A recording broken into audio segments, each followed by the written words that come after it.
How's it going, everyone? We are coming up on a brand new week and a new week of game releases on PS4 and PS5.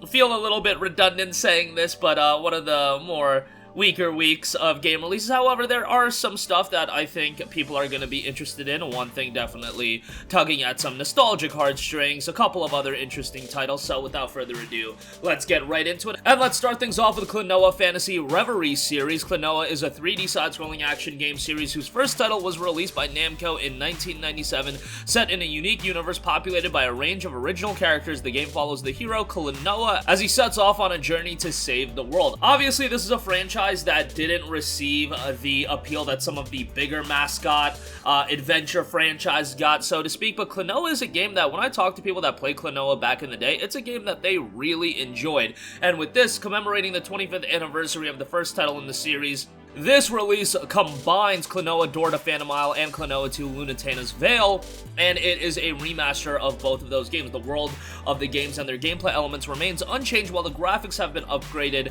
Adjustable difficulty settings have also been introduced to make the games more accessible to first-time players. Enjoy a nostalgic trip down memory lane playing this new and improved Klonoa. So if you're a fan of side-scrolling, platforming adventure games, Klonoa Phantasy Reverie series is definitely going to be something to keep your eyes on. I'm going to check it out. It's going to be my first real foray into the Klonoa franchise. I played the other games, the older games, a little bit back in the day, but nothing to really retain memory of them. But I will definitely check out Phantasy Reverie series again. It's out on July 7th. Next up, we have a PlayStation Plus freebie in Arcadegeddon. This is one that is coming as the PlayStation Plus new release title that is going to be included to Essential tier subscribers, so that's the regular PlayStation Plus subscription. That is, of course, alongside Crash Bandicoot 4 and the Dark Pictures anthology, Man of Medan. This one, a multiplayer-focused game, and it has been in early access going back to July of 2021. Gilly, the owner of a local arcade, is trying to save his business from a faceless mega corporation. To do so, he takes on all the top arcade games and connects them to make a super game. Unfortunately, the mega corporation Fun Co. hacks the game and injects a virus. You and your friends need to save the game and the last hometown arcade. This ever-evolving multiplayer shooter allows you and up to 3 friends to explore multiple biomes, mini-games, find hidden chests, and defeat numerous enemy types and bosses. Arcadegeddon is a cooperative multiplayer experience that provides a mix of PvE and PvP experiences that allows for all different speeds of play. As you continue to play, you can take on additional challenges from the local gangs that hide out in Gilly's arcade. These will earn you much more than street cred. Speaking of street cred, earn your spot on the leaderboards as well. This is definitely a more quirky multiplayer title, and I'm happy that it's a PlayStation Plus title just because that's going to make sure that there's going to be a decent number of people playing the game, at least initially.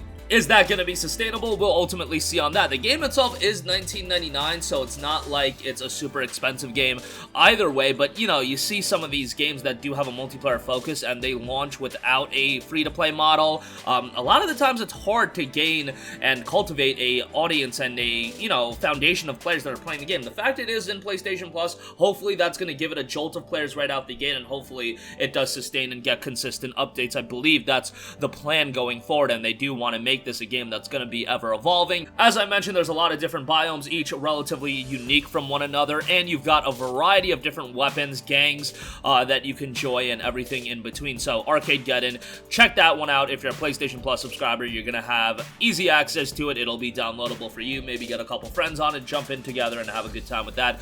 Arcadegeddon is due out on July 8th. Next up, we have MADiSON, a brand new horror title. MADiSON is a first-person psychological horror game that delivers an immersive and terrifying experience with the help of an instant camera. Connect the human world with the beyond. Take pictures and develop them by yourself. Solve puzzles, explore your surroundings, and most importantly, survive. Obviously, very much a survival horror game that, you know, leans a little bit more on the psychological side as well. Every character in MADiSON has a disturbing story that blends seamlessly into the main narrative. Watch every step you make and be careful to not attract any unwanted attention. You won't be alone. You'll have an instant camera to survive this torture or dive deeper, develop the photos you take manually, and face the fear of unveiling the truth. Search everything, pick up elements, and interact with them to survive. The entity's randomly activated events and changing puzzles throughout the game assure a higher level of replayability. Get lost in the immersive and terrifying experience thanks to high-quality visuals and 3D sounds. And MADiSON, from a technical standpoint, I feel like it looks pretty good based on the little bit of gameplay and screenshots we've seen thus far. The game is due out for a release on July 8th.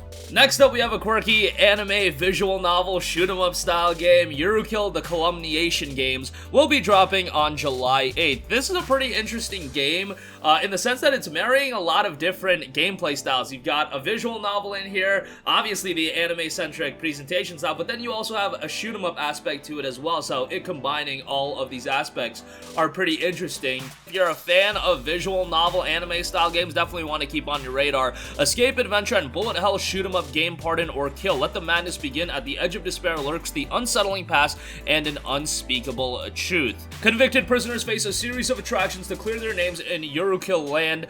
If they and their executioner partners overcome the Yurukill games, they will be absolved of their alleged crimes. Escape, adventure, exploring the attractions. Prisoners must attempt to solve puzzles and uncover hints about the crimes they stand accused of as they risk their very lives in MADiSON time, life, or death cross-examinations. One wrong answer and they stand to lose it all. As players progress, the grim complexities of each incident will come to light. And on top of that, you've got pure shoot-'em-up action gameplay. Prisoners pilot Yurukill fighters throughout a series of virtual reality challenges and high-speed quizzes. They must put their understanding of each case to the test and choose the correct lane in order to gain extra lives. In the Prejudice Synapse, prisoners present their evidence they acquired during their investigations to try and destroy the prejudices lurking in their executioners' heads. Each top-down shoot-'em-up section ends with a nail-biting showdown with your executioner, plus with a choice of easy, normal, and hell difficulties. Beginners and experts alike will have something to test their mettle with. So, pretty interesting combination of different gameplay elements. On top of the regular gameplay, you also have a score attack mode. In score attack mode, players face the shoot-'em-up sections from the main game in their choice of craft and at their chosen difficulty.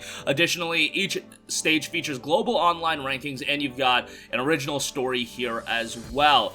There is a demo available on PC if you do want to check that out. I don't believe it's on PlayStation, so that's a little bit of a bummer, but any PC should be able to run this no problem. If you're a fan of quirky, visual novel-centric anime titles, probably something that you're gonna be into, and also I think with the shoot-'em-up aspect in there as well, offers quite a bit of variety in its gameplay on top of that. Yurukill The Calumniation games will be out on July 8th. But that's going to do it for me. Those are the 4 games I wanted to highlight this week. Again, definitely a lighter week of new game releases. But hey, if you're not picking anything up, a couple games to add to the wish list. If you're a Plus subscriber, no reason not to try out Arcadegeddon outside of, spending some time to download it and play it. That's something, if you can get a couple friends to download it as well, might be an interesting time. And again, I'll definitely be checking out Klonoa. I'm excited to see what that's all about and the update that is coming with the Reverie series. But that is going to do it for me. Sound off with all of your thoughts in the comment section down below. Thank you for watching and goodbye. Hey guys, we hope you enjoyed the video, and if you did, make sure to hit the subscribe button, and if you're already subscribed, do us a favor and hit the bell icon. This way you'll be notified whenever we post a new video. That's the best way to keep up with all of our uploads, and we usually try to upload 2 videos a day. And with the bell icon hit, you'll be notified whenever we do upload a video. As always, thanks for watching.